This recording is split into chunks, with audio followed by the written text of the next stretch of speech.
This little boy was shaky after hitting his head. Then doctors made an alarming discovery.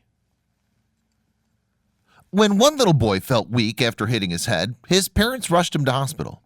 At first, doctors believed that the toddler had a concussion, but they soon discovered that his situation was much more worrying.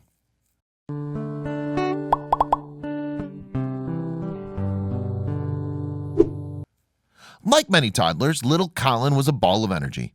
So when his parents, Stephanie and Dylan, took him to his older brother's baseball practice, they knew they'd have to keep him entertained.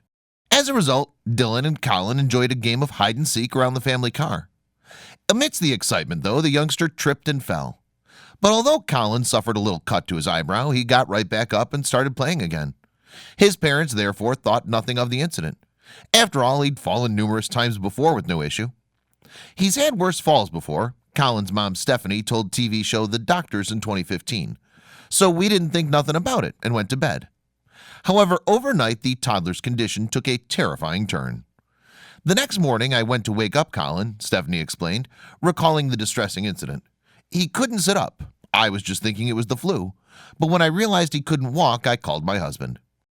Dylan rushed home, picked up Colin, and Stephanie drove them to hospital. At the emergency room, the concerned parents explained how their little one had fallen the night before.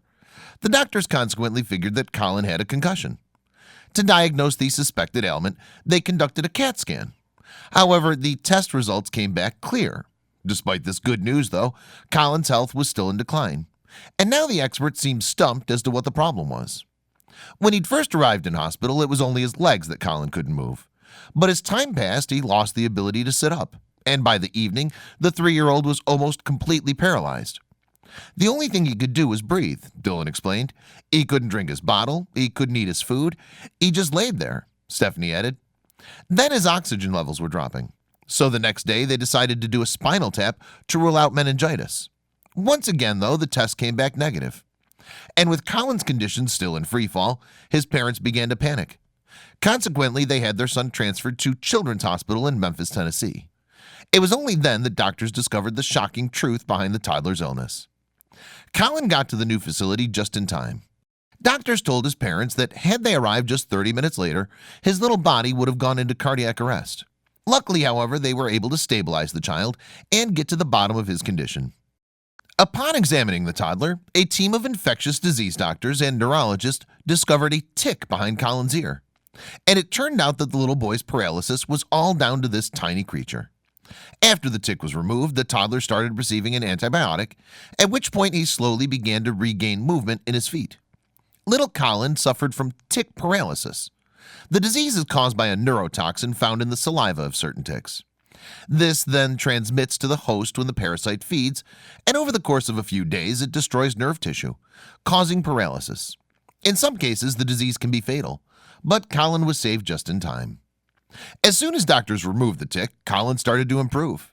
Before his parents knew it, he was back to his normal, boisterous self. And it relieves Stephanie and Dylan could not have been happier. However, his dad felt things could have been much different if they hadn't made the bold move to transfer the child. I think that if my wife and I hadn't made the decision to go to another hospital, I don't think he would have made it, Dylan admitted. Later, he and his family appeared by video link on the medically themed talk show, The Doctors. And Colin appeared to have made a miraculous recovery from his brush with tick paralysis. On the show, Dr. Travis Stork revealed that, while tick bites are common, this form of paralysis is quite rare. And he added, it's not related to Lyme disease, a bacterial infection that can cause long-lasting symptoms, which is also spread by ticks. This neurotoxin hangs out in the salivary glands, Dr. Travis explained to viewers. So while the tick is feeding, that neurotoxin gets in. In this case, Colin's blood, and that leads to what we call an ascending paralysis, which initially starts with the legs and an inability to walk. Stephanie and Dylan revealed that ticks were a common problem where they lived in Atoka, Tennessee. We get ticks all the time, Stephanie admitted. However, she no doubt never expected that such a tiny creature could have such a devastating impact on her son.